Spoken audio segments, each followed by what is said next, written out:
Hello दोस्तों, मैं YouTube में आप सभी का स्वागत है। बिहार पुलिस परीक्षा 2023 के एग्जाम्स के लिए आज मैं पुनः उपस्थित हूं 24 प्रश्नों के साथ। ठीक है दोस्तों, तो चलिए प्रश्न की शुरुआत करते हैं। यहाँ पे स्क्रीन पे आपके सामने सवाल नंबर 1 है दोस्तों।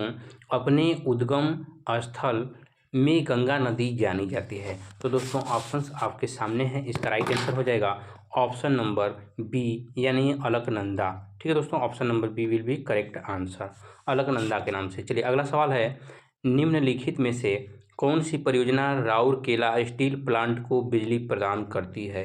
तो दोस्तों ये जो है कि हीराकुंड बांध परियोजना जो है कि प्रदान करती है। Option number B will be correct answer हो जाएगा। चलिए सवाल नंबर 3 है, खगोलीय एकक क्या है। तो दोस्तों खगोलीय एकक जो है कि पृथ्वी एवं सूर्य की मध्य दूरी है। ठीक है दोस्तों, यानी ऑप्शन नंबर जो है कि ए विल बी करेक्ट आंसर हो जाएगा।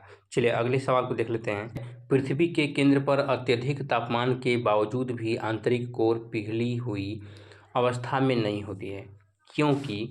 तो दोस्तों ऑप्शंस आपके सामने हैं। इसका राइट आंसर हो जाएगा option number C will be correct answer, क्योंकि केंद्र पर अति दाब चट्टानों के गलन बिंदु को बढ़ा देता है। ठीक है दोस्तों, option number C will be correct answer. चलिए अगला सवाल है, कानपुर में 1857 की क्रांति का नेता कौन था।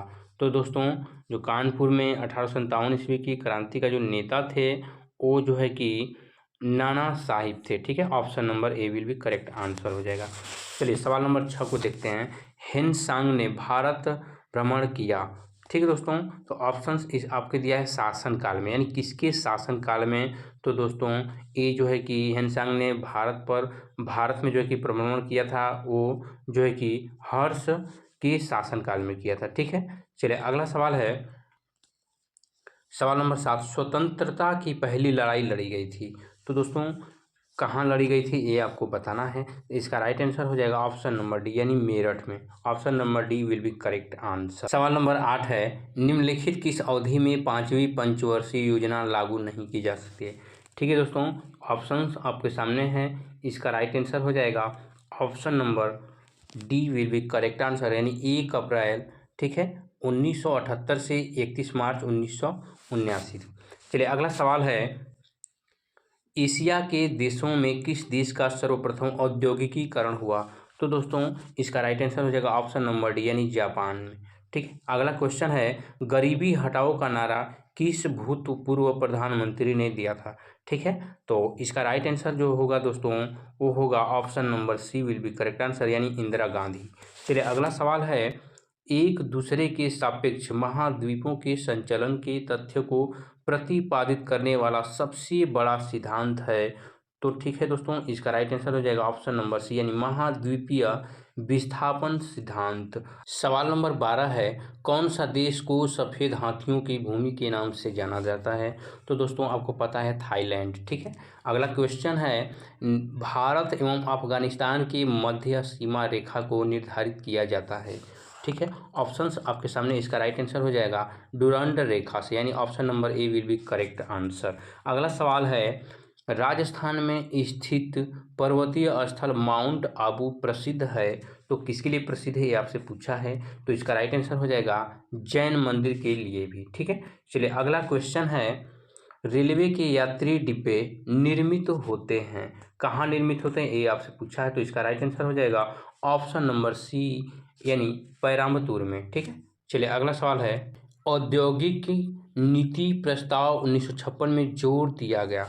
ठीक है दोस्तों, ऑप्शंस आपके सामने है। इसका राइट आंसर हो जाएगा option number A will be correct answer, यानी सार्वजनिक क्षेत्र के महत्व पर। अगला सवाल है, मुद्रा और वित्त पर रिपोर्ट प्रकाशित होती है प्रत्येक। ठीक है दोस्तों, ऑप्शंस आपके सामने। इसका राइट आंसर हो जाएगा वर्ष भर। ठीक है दोस्तों, यानी प्रत्येक वर्ष भर। अगला सवाल है, संख्या 18, भारत में आर्थिक विकास बाधित रहा मुख्य रूप से। तो दोस्तों इसका राइट आंसर हो जाएगा ऑप्शन नंबर सी, यानी खराब अवस्थापना सुविधाओं के कारण। ठीक है, चलिए अगला सवाल है, केंद्रीय सरकार को अधिकतम राजस्व की प्राप्ति होती है। तो दोस्तों इसका राइट आंसर हो जाएगा ऑप्शन नंबर डी यानी उत्पाद शुल्क से। चलिए अगला सवाल है, हमारे देश की वर्तमान वित्त मंत्री कौन हैं। ठीक है, तो दोस्तों हमारे जो देश के वर्तमान वित्त मंत्री हैं, ऑप्शंस आपके सामने हैं। इसका राइट आंसर हो जाएगा option number C P Chidambaram. देखिए दोस्तों ये पेपर के हिसाब से दिया हुआ है, ठीक है। चलिए एक क्वेश्चन आया था 2010 में। चलिए अगला सवाल देख लेते हैं। हमारे देश की वर्तमान वित्त मंत्री कौन है? तो दोस्तों अगर वर्तमान की बात करें तो आपको पता ही है कि निर्मला सीतारमण जी हैं, लेकिन ये 2010 का पेपर है दोस्तों, तो इसमें जो है कि ऑप्शन नंबर सी हो जाएगा, यानी पी चिदम्बरम उस समय थे, ठीक है।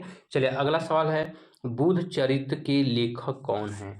ठीक है दोस्तों, तो बुद्ध चरित्र के लेखक जो हैं वो ऑप्शंस आपके सामने दिया हुआ है, तो इसका राइट आंसर हो जाएगा ऑप्शन नंबर बी, अश्वघोष, ठीक है। अगला सवाल है, किस पाल शासक ने बौद्धों के लिए प्रसिद्ध विक्रमशिला विश्वविद्यालय की स्थापना की थी? ठीक है दोस्तों, तो इसका राइट आंसर जो होगा Dharampal, option number D will be correct answer. चलिए अगला सवाल है, खजुराहो में मंदिरों का निर्माण किया गया, ठीक है दोस्तों, तो किनके द्वारा किया गया ये आपसे पूछा है, ठीक है। इसका राइट आंसर हो जाएगा ऑप्शन नंबर सी, यानी बुंदेलखंड के चंदेलों के द्वारा किया गया था, ठीक है। तो यानी ऑप्शन नंबर सी इसका राइट आंसर हो जाएगा। चलिए अगला सवाल और आखिरी सवाल है दोस्तों, भारत के साथ व्यापार करने वाले प्रथम यूरोपीय जो है कि कौन थे? ठीक है, तो इसका राइट आंसर हो जाएगा ऑप्शन नंबर डी, यानी पुर्तगाली थे दोस्तों, ये आपको पता होना चाहिए। तो दोस्तों उम्मीद करते हैं वीडियो पसंद आया होगा। चलिए मिलते हैं नेक्स्ट वीडियो में। जय हिंद।